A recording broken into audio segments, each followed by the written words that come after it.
That was Erica Nicole. Judges, can I get Erica's scores in 3, 2, 1? All right, from low to high, we have 2 9.9s and 3 10s. Give it up for the poet. And that's the end of our poetry slam. However, it is not the end of our show. Woo! We'll find out who our winners are in just a little bit. But before that, we have a featured presentation. Lino Anunciacion. What can I say about him? What can I say about him? Say it better be good. Nothing good. Lino is the director of the Texas Grand Slam Poetry Festival. www.texasgrandslam.org /tickets. Because you're gonna buy your tickets, right? Yes. Yeah, the crowd goes wild. He is most recently a published Right Bloody author. Woo! And he is a teaching artist for writers in the schools. If you need to follow him on Twitter or Instagram, I suggest you do so. There's going to be a bunch of pictures of his book, Lino the Poet. Lino, L-I-N-O-T-H-E, poet. P-O-E-T. P-O-E-T, thank you. Give it up for my audience. Give it up for an audience that can spell. Yeah! Audience, he came here all the way from Bryan College Station. That is an hour-and-a-half drive. Yeah! We need to show him all the love in the world. We're building energy. We're building energy. We're welcoming up Lino.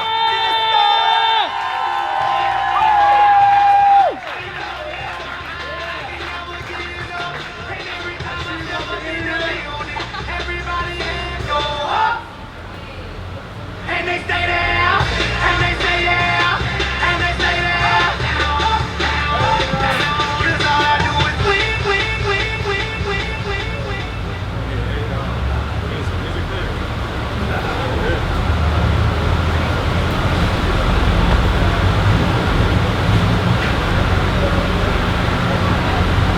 In my dream, she is dead on impact. By the time I get out of the truck, if we start in the truck, they are rolling her away on a stretcher in a body bag. Usually, I wake up right then and there. Sometimes I stay just long enough. And sometimes I stand on the precipice of the sidewalk and cry until the ocean of my creation carries me back to shore. Sometimes I stay just long enough to unzip the body bag. Her head pops out, looks at me, says, "You got a lot of nerve coming back here, boy." I say, "I know," or at least I try to. You see, sometimes she is dead on impact, but other times she crashes straight through the windshield, bites my tongue, and if I were to say anything at all, I'd be, "I'm sorry, but the dead girl has my everything." You see, when I go to speak, my teeth fall out of my mouth and explode on impact like fireworks, so I don't say nothing. I don't say nothing at all. You know, sometimes he does not stop driving. I beg him to listen, but I've got too much her stuck in my throat. You know, sometimes I'm not even there. We were sitting in the living room when my sister asked, "Where do you bury a dog this big?" My mother says, "You don't." The bad news flashes across the TV, and I feel bad for a moment, but it's fleeting, like something less familiar, like something I wasn't there for. You know, in every dream, the CPR fails.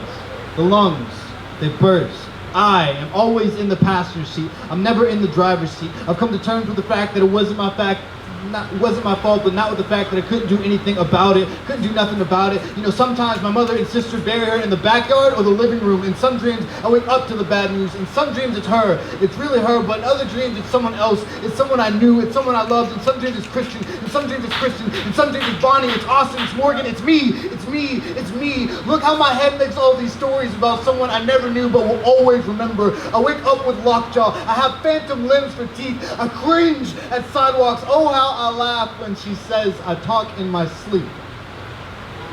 Oh, how I wish I could have talked in that moment or in that dream. You know, the dream that feels the most real. where I am standing on a sidewalk. A woman drunken stumbles past me. I grab her by the arm before the light turns green. She looks at me and smiles.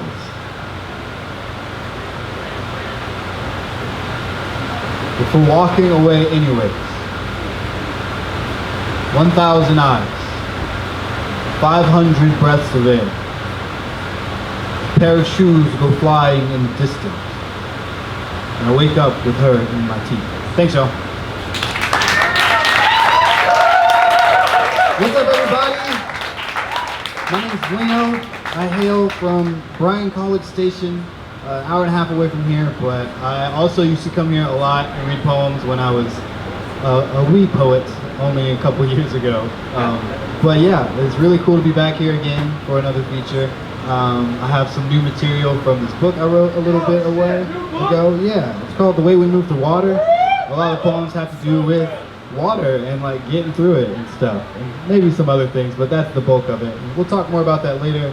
But I see some familiar faces. I see some people who probably have no idea who I am, and I'd love to reintroduce myself to you all. So, hello. So, if you haven't heard, my name is Lino Anunciacion. My mother gave it to me. She's right over there. Hey, Mom. Shout out to Moms. But yeah, so my mom gave me this name. She got it from her great-grandfather, or her grandfather, my great-grandfather. He was a carpenter, or a house builder. Yeah, so my name is Lino Anunciacion, or Annunciation for the white people, which refers to the Annunciation. You know, when the Archangel Gabriel came down and told the good news that Jesus was going to be born. You know, Jesus, the carpenter, or what's the word? House builder. So yeah, my name is Lino Anunciacion, or Annunciation, or house builder, or I walk into every house like I've got good news. Hello everybody, I've got good news. I used to hold love in my hand and feel guilty about it like I stole it. So what I do is I break it up like good words or good bread, give it out to my friends like the last words or the last bread or the last supper or I love you even though I know it will kill me. I know it will. My grandmother's name is Leona. It's French for lion. Did you know that the lioness both protects and provides for the pride? Did you know that my grandmother did that for my family for my entire life? Did you know that when I was 1 year old, she had a stroke, leaving her bedridden for the rest of hers? Do you know how long a lioness can protect and provide for pride with broken legs? Did you know that I'm 23 years old now? Hello, my name is Lino. I haven't held my grandmother's hand in 5 years and I feel guilty about it. Sometimes I imagine she walked into heaven's gates bearing good news about her pride. Sometimes I imagine my great-grandfather is building heavenly houses and she is protecting them. Sometimes I imagine I have a holy family. Hello, everybody.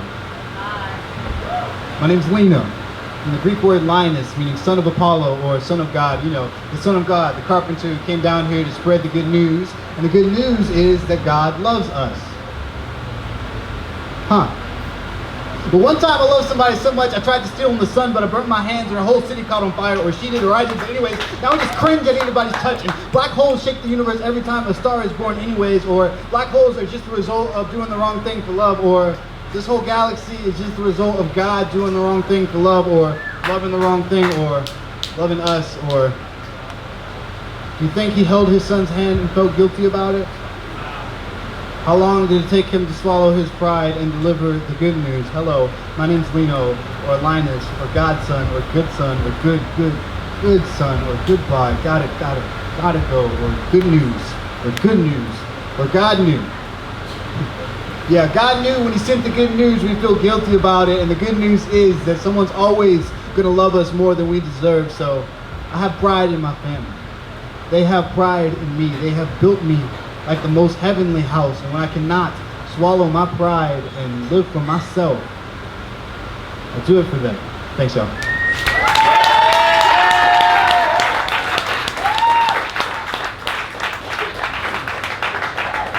So, hope you guys are having a good time. Really hot up here. There's a lot of fans out there. There's approximately one fan back here and it's not pointed at me. So I'm just living my life. But I'm so happy to be here. I love Houston. It's like a second home to me. I've for this whole summer, I actually drove here from College Station every day to like teach and stuff because the city is awesome. Y'all are awesome. I'm really happy to be here. So I'm going to show you some poems from this book I wrote, and we'll just go from there. Yeah. If you want to get the book, you can buy it from me. That's an option. You'd probably rob me after the show, but I wish you wouldn't. $15.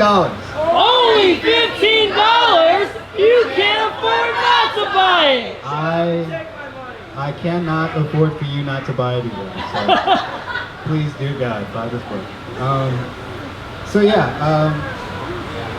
If you guys want, you can see me after about doing all that. But here's some poems in the meantime. Is this a good position for It's me? such a good position for you. Okay.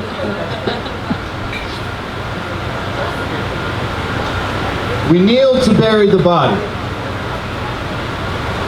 O saints of bare trees, the hands of dead black bodies reaching for the heavens that we were promised, the promised lands that have escaped us, the slavery of our roots we have not yet abandoned. O God of broken chains, of adopting the fears of my ancestors, inheriting the scars of my father and his and his and his. O angels of the long silence, the song of the black woman, the black's transgender, the black queer, songs we sing but do not listen to but not around our fathers. Oh, hair we pull on but cheeks we fail to kiss.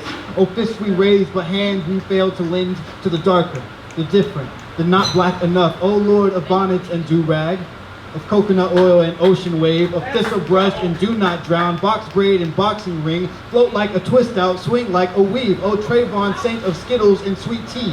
Oh, Sandra, saint of say it with your chest. Oh, Marshawn, saint of self-infliction and demon combat. Saint Alton of bootlegs and the Mississippi River. Jesus Christ of Charlottesville, of refugees, of rebels against the state Holy Ghost of lynch mobs, father and son of the gone too soon. This prayer in your name, this prayer for all of you.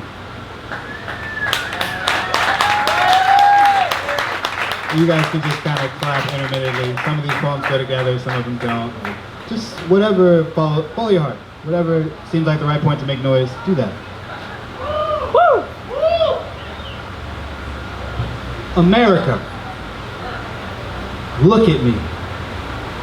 I'm unhinging my jaw at the edge of the Mississippi River, swallowing the flood, admonishing the grief.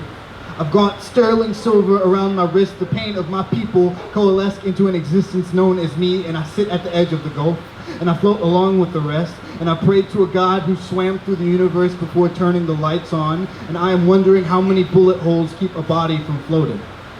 I'm asking God which sinners he lets into heaven. I'm wondering if Trayvon will ever run into his bullet wounds in the kingdom of the Lord. I am burying my head in the Delta. I am asking you, America, if you ever think, if you ever wonder about whether the black bodies you send home early arrive at heaven's gate in the same condition they were delivered, are the exit wounds fresh, or is dry blood clean from floating downstream? And this is the part where I apologize. The truth is a venomous forearm begging to remain unharmed, but I must draw the blood, I must be honest with you. For every Trayvon Martin there is an unfamiliar name and an unfamiliar body. For every Sandra Bland, there is a ghost that I refuse to make eye contact with. Sometimes, I wonder if Tamir wasn't the first, would I remember his face? Would I keep his favorite color? Boy, if I could carry you all with me, I promise that I would. Burdens have torn at my rotator cuffs. I would let the guilt eat at my flesh if it made more space for you. Tell me how my gratitude for survival is synonymous with me being thankful that my shoes are my shoes and your death is yours.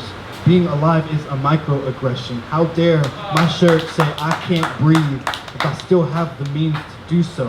When one of my lungs is filled with grief and the other collapsed with guilt, how loud can I scream, hands up, don't shoot, when the only police officer to point a gun at me got an emergency call on his radio? When I put my palms to the sky, am I reaching for yours to bring you back down, or am I holding the door shut? To be alive feels like a protest and a cop-out. Most days, I wish it was me, and I know you're somewhere thinking that they want to beat us until it's time to beat us, and I know that black bodies occupy all the shelf space in the kingdom of the Lord, and I know there's more to life than death. I just don't know their names. and I would carry you on my shoulders. I don't have the space. Thanks. This is the awkward part of the show where I interrupt the feature to plug their merch again. Lino, do you have any merch for sale? Yes. He has a book. How much is your book?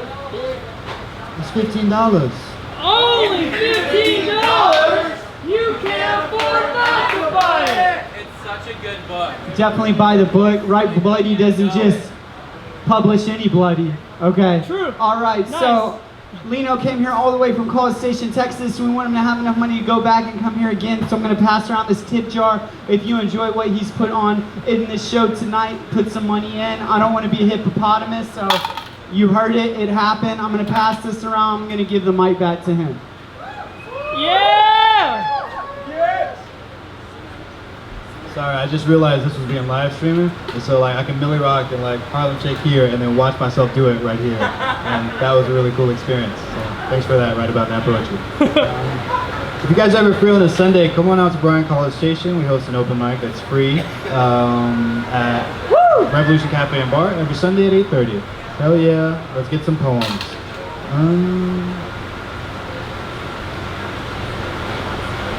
Got it. I don't pray the way I used to. Mostly silence, mostly tears. But this is the original prayer. The first words. A sacrificial ritual. I give you all the salt and water in my body. In return, I come up clean. I don't understand why I need to speak for you to hear me when all I know of you is silence. Unfamiliar with your voice beyond the words of passing strangers, did you really speak of light when you poured water over the salt of the earth and said that it was good? Or was it all in your head? I too have sent my love in the form of silence, but never in the form of floods. If crying is the ritual, water is the prayer. But I don't feel clean, and neither should you. Amen. A widow in the making rubs a wet cloth against her husband's feverish skin. A barista dips their burnt fingertips in a glass of melting ice. A hurricane washes away a Confederate statue made of copper. A storm pulls the loose petals from a cherry blossom tree. Blood drips from the edge of a searing exit wound. The sun can still be seen on the edge of a rain cloud. The restorative forces of water can still be considerably dangerous. An overdose, or conceptually a flood, I too have choked on what I believed would heal me, sent the holiest thing down the wrong pipe. I too have put too much faith in rain, so if God is in the water, I am both thirsty and drowning. If God is in the water, I am swimming the wrong way.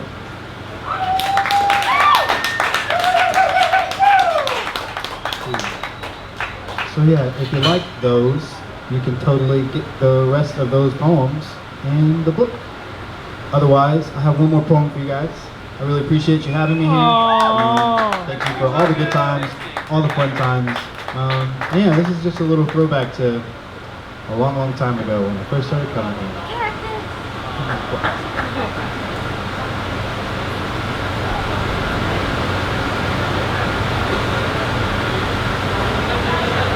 All my friends are broken bones and broken spirits. They are not ghosts, they just have a few. They're not bad people. They're just bad ghosts. You see, they're too good at staying alive. I like to think they're cut out for it. I like to tell them I love them, but I don't really like to say it, so I say it like this. I say, hey, text me when you get home tonight.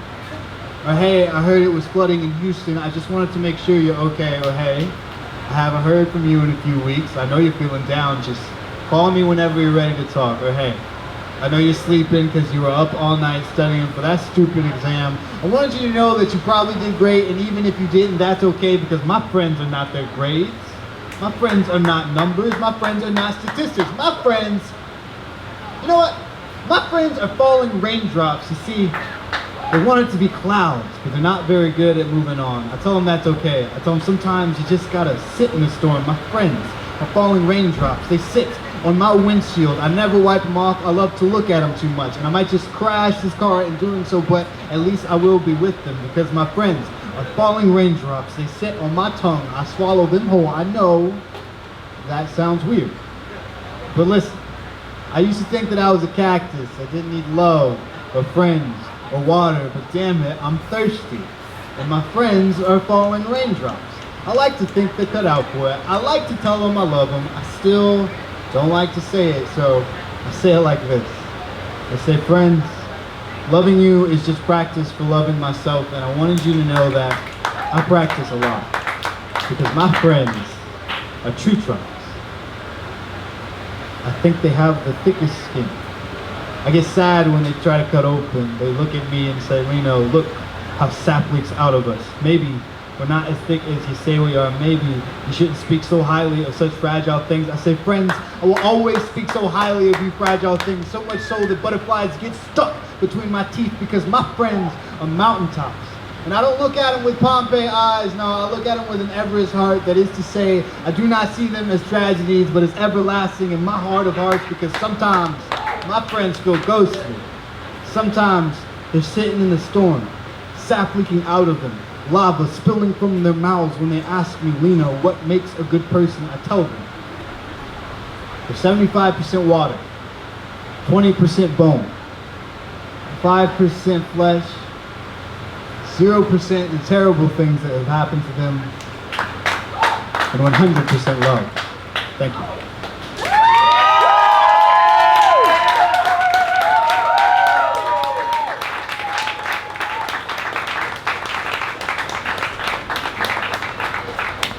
Give it up for Lino!